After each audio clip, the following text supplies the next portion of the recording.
지난주까지 재난지역인 그 네팔 지진 피해 돕기 성금 모금에 여러 성도님들이 적극적으로 동참해 주셔서 기금이 꽤 이렇게 모였습니다.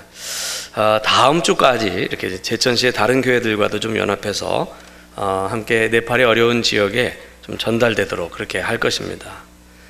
사실 한 달 전인데요, 지난달 말에 네팔에 큰 지진이 일어나서 막 수많은 건물들이 무너지고 사람들이 거기에 깔리고 파묻히고, 그래서 죽기도 하고 많이 다치고, 그리고 에베레스트 산에는 또 눈사태가 일어나서 각국에서 온 등산객들도 많이 희생당했다는 뉴스를 처음 접했을 때, 이렇게 큰 재난 앞에서 우리는 얼마나 나약한가, 그런 생각을 했습니다.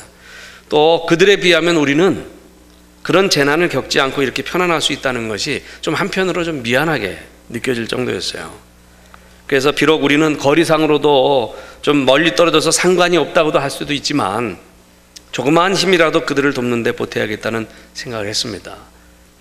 사실 오늘날 지금 전 세계적으로 볼 때에 이상 기후와 환경 문제 때문에 기상재앙이 빈번해졌어요. 그리고 화산 폭발, 지진, 대형 산불, 쓰나미, 또 극심한 기근이나 폭염, 이런 자연재난이 많아졌고요. 그러한 재난과 대형 사건, 사고 등이 있을 때마다 인종과 종족을 초월해서 인류가 서로 힘을 합해서 극복해 나가야 된다라고 하는 그런 생각을 하게 됩니다. 제가 오늘 서론으로 이런 말씀을 드리는 이유는 오늘 성경 본문의 내용이 초대교회에서 처음 있었던 다른 지역의 재난에 대한 구제에 대한 그런 기록이 있는 말씀이기 때문에 그렇습니다. 지난 시간에 우리가 안디옥 교회에 대한 말씀 우리가 봤습니다. 예루살렘 교회에서 흩어진 사람들이, 박해 때문에 흩어진 사람들이 곳곳에 흩어져 나갔는데 그 중에 안디옥이라고 하는 데 와서 전도해서 교회를 개척한 그런 사람들이 있었어요. 그래서 안디옥의 교회가 개척이 되고 인종과 종족 초월해서 신분을 초월해서 사람들이 모여서 신앙생활을 열심히 해나가기 시작하고 좀 좋은 공동체가 생겼다는 소식을 예루살렘 교회에서 사도들이 보고를 받고 평신도 지도자인 바나바를 파송을 하죠. 그래서 바나바가 파송되어 가서 거기 가서 보니까 정말 안디옥 교회 막 개척된 교회인데 그 안에 하나님의 은혜가 넘치고 말이죠. 성령이 충만하고 새롭게 주님을 믿게 된 사람들이 막 늘어나고 그런 모습을 봅니다. 예루살렘 교회에서 파송받은 그 바나바가 내려가서 그것을 보고 또 자기 혼자서 다 감당하기 어렵다 생각해서 예루살렘 교회에서는 좀 위험인물로 좀 제껴져 있던 그런 그 사울을 불러서 함께 열심히 목회하면서 새롭게 일어나는 그런 교회 공동체의 모습을 우리가 볼 수 있었습니다. 그러면서 이 초대교회가 정말 그 당시의 교회로서는 큰 하나님의 사명을 받은 공동체 역할을 감당할 것을 우리가 미리 예견하면서 안디옥 교회야말로 사명 공동체였다. 우리가 그런 말씀을 우리가 생각해 보았습니다.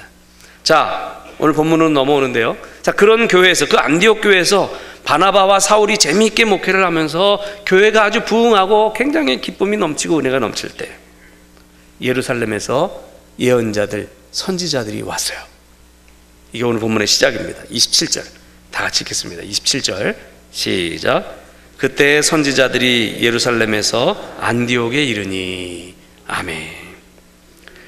예루살렘에서 안디옥에 선지자들, 예언자들이 이르렀다는 거예요. 예? 여러분, 교회가 부흥하고 교회가 막 이렇게 기쁨이 넘치고 은혜가 넘치면 특별한 은사가 있는 그런 사람들도 또 그런 교회에 오게 돼 있어요. 이 안디옥 교회가 그랬다는 얘기죠. 자, 그런데 그 선지자 중에, 그 예언자 중에 한 사람인 아가보라고 하는 사람이 성령의 감동을 받아서 말을 합니다.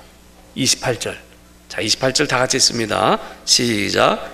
그 중에 아가보라고 하는 한 사람이 일어나 성령으로 말하되 천하에 큰 흉년이 들리라 하더니 글라우디오 때에 그렇게 되니라. 아멘. 그 아가보라고 하는 그 예언자가 예언하는데 천하에 큰 흉년이 들 것이다, 이런 예언을 했어요. 그런데 마침 그 예언대로 글라우디오 황제 때, 로마의 글라우디오 황제는 주 44년에서 48년까지 당시에 로마 산하에 있는 모든 나라를 통치하던 그런 황제였습니다. 그때 흉년이 들었어요. 사실 초대 유대의 역사가 요세푸스라고 하는 유명한 역사가가 있는데, 그 요세푸스의 기록에 의하면 AD 46년경에 유대에 극심한 기근이 들었다, 그렇게 기록이 되어 있습니다. 자, 여러분, 오늘날은요 관계수로가 잘 되어 있잖아요. 우리 제천도 의림지라고 하는 저수지가 있고, 그리고 저수지에서 물이 나와서 물길을 쫙 타고 내려와서 강 논으로 쫙쫙쫙쫙 이렇게 가는 그런 관계수로가 잘 되어 있잖아요.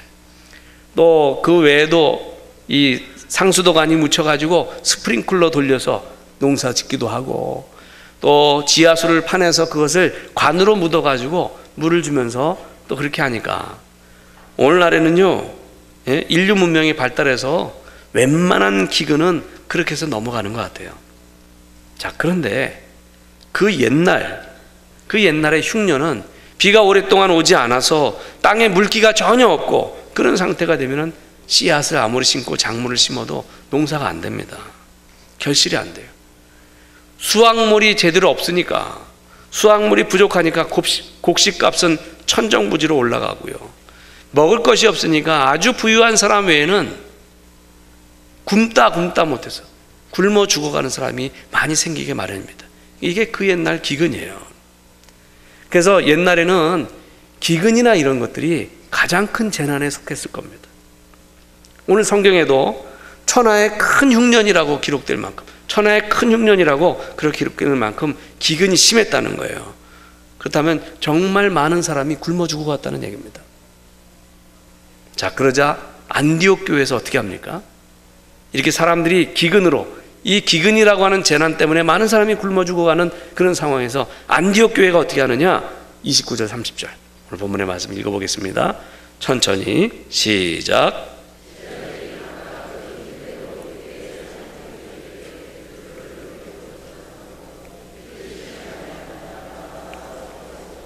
장로들에게 보내니라. 아멘.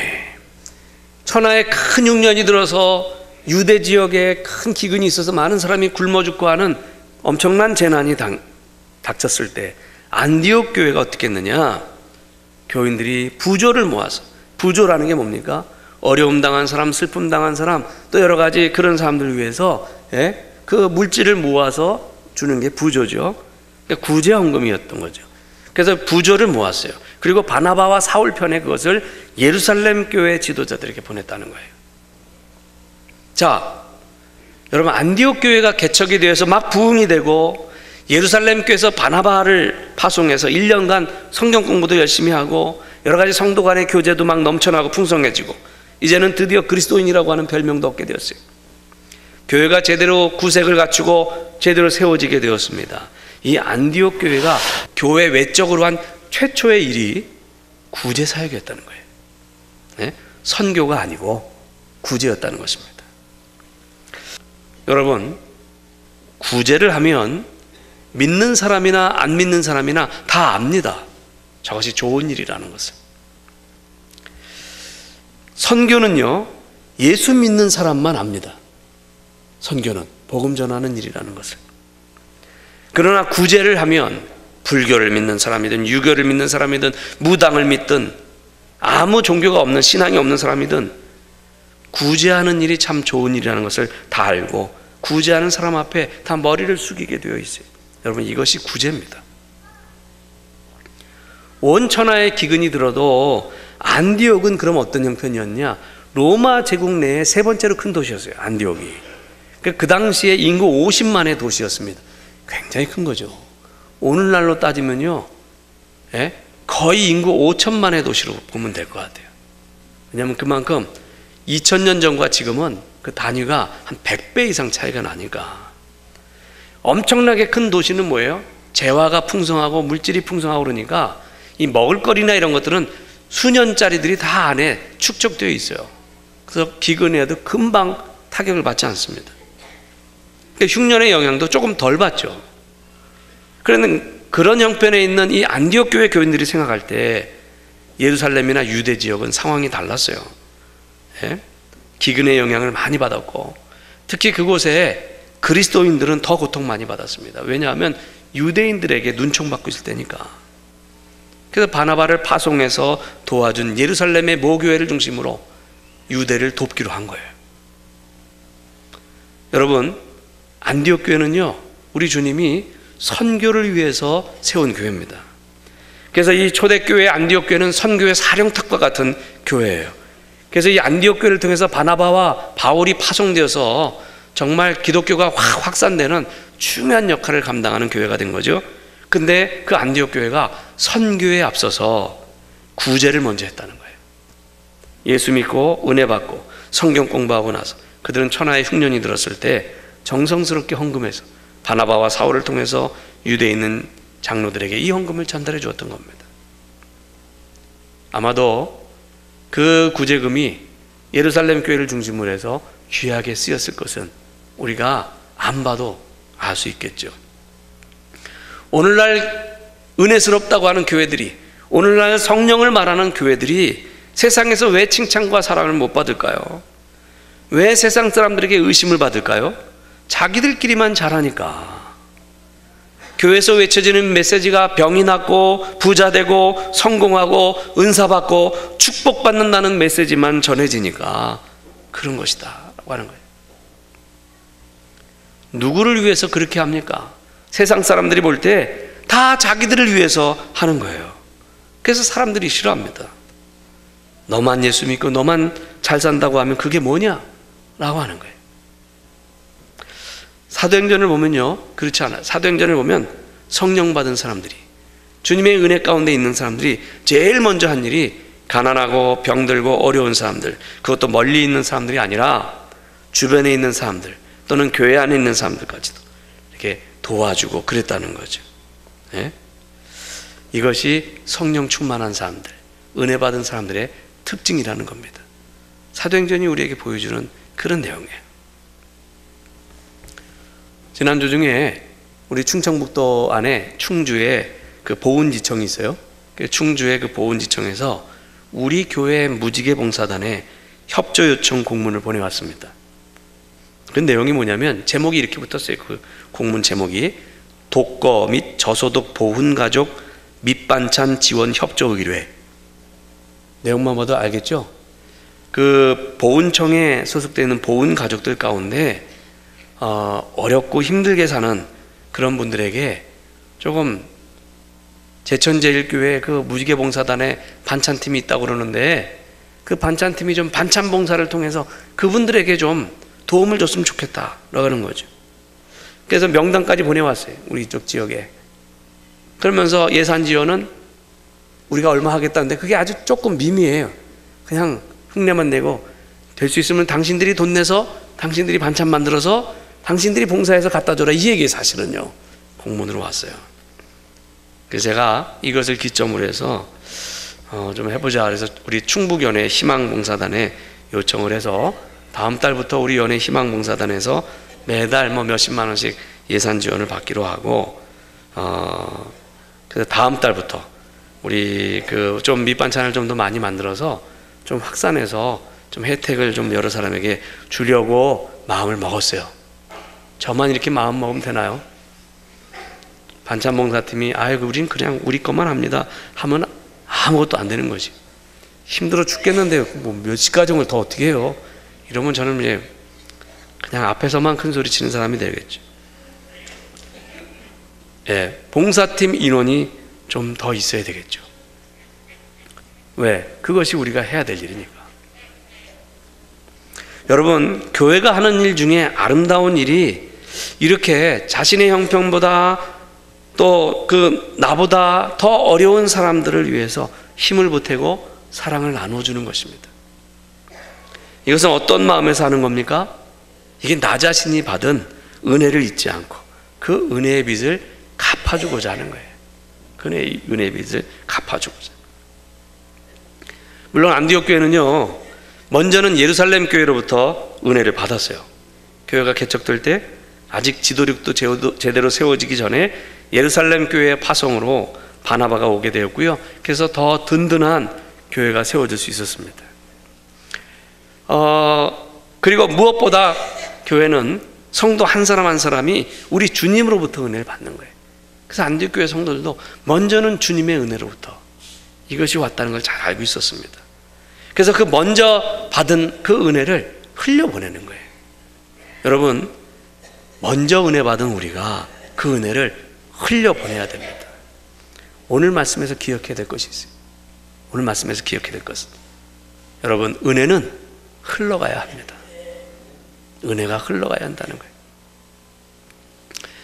여러분, 지금 내가 잘 됐다면, 지금 내가 잘 된 것은 내가 잘해서가 아닙니다. 모든 것이 하나님의 은혜입니다. 바울이 그런 고백을 했어요. 예? 여러분, 사도 바울은 부잣집에 태어났어요. 좋은 가문에서 태어났어요. 부족함 없이 자랐어요. 그리고 좋은 교육을 받았어요. 최고의 대학을 나왔어요. 신분도 아주 훌륭했어요. 근데 그가 주님의 은혜를 깨닫고는 고백이 달라졌어요. 에베소 2장 8절, 우리 성경 몇 구절만 읽어볼게요. 에베소 2장 8절 말씀 다 같이 봅니다. 시작. 너희는 그 은혜에 의하여 믿음으로 말미암아 구원을 받았으니 이것은 너희에게서 난 것이 아니요 하나님의 선물이라. 아멘. 먼저는 구원의 은혜를 이야기하는데, 구원의 은혜는 내 공로, 내 노력, 내 열심으로 된 것이 아니고 오직 하나님의 은혜로 되었다는 겁니다. 오직 하나님의 은혜로. 저도 지나간 목회 여정을 생각해 보면 모든 것이 하나님의 은혜였습니다. 하나님은 무지한 제가 그것을 깨닫지 못하고 교만하고 자신의 능력만 믿고 막 깝죽대고 하니까 저에게 중병을 내려주시고 그것 때문에 기도하게 하시고 나 자신의 교만을 깨닫게 하시고 모든 것이 하나님의 은혜였음을 상기시켜 주셨어요. 너무 감사해요. 여러분, 저의 모든 것은 오직 하나님의 은혜로 된 것입니다. 사도 바울도 그런 고백을 하는 거죠. 바울도 이것을 깨달아서 그 고백을 합니다. 에베소 3장 8절. 자, 에베소 3장 8절 말씀 다 같이 봅니다. 시작. 모든 성도 중에 지극히 작은 자보다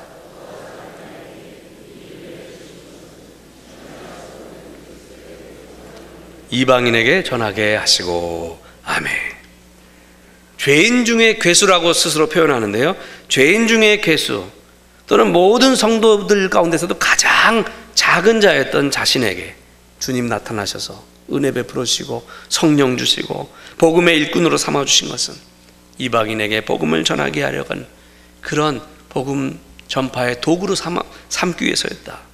이같이 하나님의 일 하라고 하나님이 은혜와 복을 주셨다는 거예요. 계속적인 고백입니다. 고린도전서 15장 10절, 우리 바울의 고백입니다. 시작. 그러나 내가 나 된 것은 하나님의 은혜로 된 것이니 내게 주신 그의 은혜가 헛되지 아니하여 내가 모든 사도보다 더 많이 수고하였으나 내가 한 것이 아니요 오직 나와 함께 하신 하나님의 은혜로라. 아멘. 여러분, 우리도 바울과 같은 이런 고백을 해야 될 줄로 믿습니다. 내 성공과 내 승리와 나의 복과 나의 은혜의 출발점은 하나님께로부터 시작된 거예요. 그 은혜로 여기까지 이른 것입니다. 그래서 이 일을 하게 된 거예요. 절대로 내가 먼저가 아니에요. 내가 잘해서, 내가 애써서, 내가 열심히 공부해서, 내가 열심히 수고해서 된 것이 아니라 먼저는 하나님의 은혜가, 그 완전한 은혜가 먼저였다는 거죠. 이게 바울의 고백입니다. 여러분, 은혜는요 어떤 면에서는 농사와 같아요. 여러분, 농사와 같아요. 농부가 씨앗을 심고 또는 모종을 심고 그것이 자라도록 물도 잘 주고 그리고 비료도 써야 되고 김도 매주고 잡풀도 매줘야 되고요. 열심히 수고합니다. 한여름 떼약볕 밑에서 아주 땀 흘려 수고해요. 그래서 가을에 작물을 거뒀어요. 내가 수고하고 애쓰고 힘써서 이렇게 풍성하게 결실을 얻었다, 이렇게 생각할 수 있겠지만 여러분, 거기에는 그렇지 않습니다. 사람이 한 것이 아니에요. 곡식과 열매가 맺혀서 결실하려면 하늘에서 적당한 비가 내려야 되고요, 그 곡식이 익으려면 햇빛으로 익어가야 되고요, 밤에는 달빛으로 그것을 자라게 하는 그런 자연의 역사가 있어야 돼요. 그래야 곡식과 열매가 제대로 열리게 돼 있어요. 우린 다만 거기에 애쓰고 수고하는 것은 조금 거기에 내가 그것을 보태는 거지. 이같이 내가 나된 것은, 지금 내가 나된 것은 절대로 내 노력이 아닌 겁니다. 오직 하나님이 음으로 양으로 도우셔서 된 것이라는 얘기죠. 이같이 하나님의 은혜를 나에게 흐르게 하셔서 일이 된 것이기 때문에 이제 나도 흘려보내야 되는 거예요. 그 은혜를. 자, 무엇이든지 출발점이 있고 종착점이 있어요. 출발점은 시작되어지는 것이고 종착점은 끝나는 것입니다. 하나님으로부터 시작된 은혜가 나에게 왔어요. 나에게 흘러와서 여기까지 이르렀습니다. 그런데 그 흐름이 나에게서 멈추고 정체된다면, 내가 종착점이 된다면 하나님의 뜻이 아닐 겁니다. 논둑을 생각해 보세요. 비가 오는데 상류에서 흘러내린 그런 물이 논으로 들어갑니다. 그 물을 자신만 품으려고 딱 욕심 부리고 딱 있으면 비가 계속 내리면 뚝이 터져버리고 말아요. 그런데 내가 적당히 물기를 터주면은 내게 쌓였던 물이 그 다음 나보다 낮은 논으로 흘러가서 또 넘치고 결국 그 은혜의 단비가, 그 하나님으로부터 시작된 그 은혜가 계속 흘러 넘쳐가는 거예요. 교회도 마찬가지입니다. 선교, 구제, 나눔, 봉사 계속 흘려보내는 거죠. 내가 종착점이 되지 말고 또 다른 출발점이 되어서 흘려보내야 된다는 겁니다. 여러분 기억하십시오. 은혜는 흘러가야 합니다. 은혜는 흘러가야 돼요. 구약성경 한 구절 또 읽어볼게요. 에스겔서 47장. 물이 에스겔이 보는 환상인데 성전에서 또 흘러내리죠. 8절 말씀 다 같이 읽겠습니다. 8절 시작. 그가 내게 이르시되 이 물이 동쪽으로 향하여 흘러 아라바로 내려가서 바다에 이르리니 이 흘러내리는 물로 그 바다의 물이 되살아나리라. 아멘. 성전 제단 밑에서부터 스며나온 그런 생수가 점점 넘치고 흘러서 일천척을 청량에 가서 보니까 발목에 이를 정도로 흐르고, 다시 일천척을 그 길이대로 가보니까 무릎에 올라오고 나중에 허리에 올라오고 강물이 됐어요. 근데 8절에 이 물이 계속 동쪽으로 흘러서, 이 팔레스타인 지역은 서쪽에 예루살렘을 중심으로 높은 언덕이 있고 동쪽으로 계속 내려가면 낮고 낮아져서 요단강, 갈릴리 호수, 사해바다가 있어요. 결국 그 물이 사해바다까지 들어가요. 그 사해바다까지 들어가서 그 흘러내리는 물이 바다의 물을 살린대요. 무슨 뜻일까요? 팔레스타인 지역은요, 북쪽의 헐몬산, 헤르몬산이라고 하는 곳에서 눈이 녹고 지하수가 터져서 샘이 나와서 그것이 요단강이 돼서 흘러내립니다. 그것이 갈릴리 호수로 들어가요. 갈릴리는 위에서부터 내리는 그 물이 들어와서 또 한쪽으로 다시 흘러내려가요. 그리고 그것이 흘러내려서 나중에 사해바다로 가는데, 이 사해는 흘러내려가는 데가 없어요. 그냥 고여요. 그래서 요단강과 갈릴리 호수에는 물고기가 살고 생명이 사는데 사해바다에는 생명이 못 살아요. 고인물이니까 썩어야 되는데, 이 요단강에서 흐르는 그 물이 계속적으로 생수가 공급되는 그 물이 그 바다에 가서 그 물도 완전히 썩지 않게 되살아나게 하리라 라고 하는 얘기입니다. 이것이 에스겔서 47장 8절에 있는 말씀이에요. 사해는 원래 죽은 바다예요. 근데 그 죽은 바다에 오히려 생수가 계속 가면서 완벽하게 썩는 그런 바다는 되지 않았다는 거죠. 여러분, 저는 농사를 안 지어봐서 잘 모르는데 제가 어떤 분의 이야기를 들었어요. 논농사를 지는데 논 중에서도 유난히 썩고 냄새나는 논이 있대요. 왜 그러냐? 그 이유는 계속 고여 있어서 그렇다는 거예요. 그러니까 너무 고여만 있으면 안 된다는 거죠. 때로는 좀 이렇게 흘려보내기도 하고 또 새로운 걸 받기도 하고 그래야 된다는 거죠. 여러분, 받은 은혜는 흘려보내야 됩니다. 어떤 인생은 그런 인생이 있어요. 하나님을 위해서는 어떤 일도 하지 않고 호화주택에서 여유롭게 여행 다니면서 자기 유익만을 위해 사는 인생도 있는데, 그것이 아름다운 인생일까요? 우리는 할 수 있다면 내가 받은 은혜 가운데, 전부는 아니더라도 내가 받은 은혜 가운데 일부라도 흘려보낼 수 있어야 되겠죠. 그러면 하나님이 더 풍성하게 더 크신 은혜로 부어주실 줄로 믿습니다. 여러분, 은혜는 흘러가야 됩니다.